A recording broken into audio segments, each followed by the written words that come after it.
আচ্ছা, পালং পনির কে কে পছন্দ করো বলো তো? আমার কিন্তু দারুণ লাগে। তো একদিন আমার বাবামণি বলল যে পালং পনির বানাস তো। আমি বললাম ঠিক আছে, চলো বানানো যাক।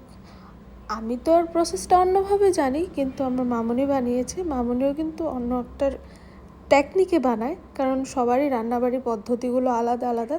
তো আমি মামনিকে বললাম তুমিই বানাও, আমি তোমারটা আগে দেখি তুমি কেমন বানাও, তারপরে আমি অন্য একদিন বানাবো। তো চলো আজকে পালং পনির রেসিপিটা শেয়ার করি তোমাদের সাথে।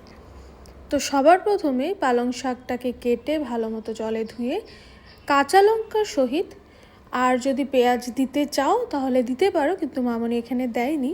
তো কাঁচা লঙ্কা আর শাকটাকে ভালো মতো এখানে সেদ্ধ করে নেওয়া হলো।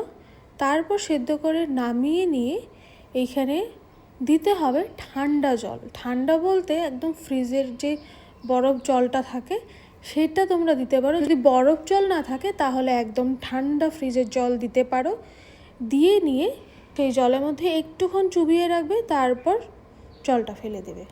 তো তারপর শাক আর কাঁচা লঙ্কাটাকে একবারে পেস্ট করে নেওয়া হলো, সাথে একটু পেঁয়াজ বাটা রেডি করে রাখা হলো। সেই পেঁয়াজ বাটাটা রান্নাতে ইউজ হবে। যদি নিরামিষ করে তোমরা করতে চাও তাহলে পেঁয়াজ বাটা রসুন বাটা দেওয়ার দরকার নেই। তো তারপর শুধু পনিরগুলো হালকা ফ্রাই করে নিল, যাতে করে পনিরের টেস্টটা চলে না যায়। খুব বেশি ভাজলে আবার পনিরের টেস্টটা চলে যাবে।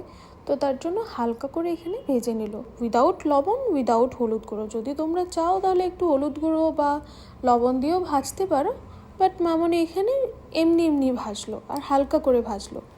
তারপরে কড়াইতে সর্ষের তেল গরম করে ওতে একটু জিরে ফোড়ন দিয়ে পেঁয়াজ বাটাটা দিয়ে ভালো মতো নাড়াচাড়া করতে হবে, যতক্ষণ না পেঁয়াজের থেকে পেঁয়াজের কাঁচা গন্ধটা চলে যায়। সাথে করে একটু লাল লাল ভাজা হওয়া পর্যন্ত ভাজতে হবে। এখানে পেঁয়াজ ভাজাটা মামনির হয়ে গেছে। তো তারপরে দিয়ে দিল সেই পেস্টটা, পালং শাক আর কাঁচা লঙ্কার যে পেস্টটা করে রেখেছিল সেই পেস্টটা দিয়ে একটু ভালো মতো নাড়াচাড়া করে হালকা শুকিয়ে নিতে হবে।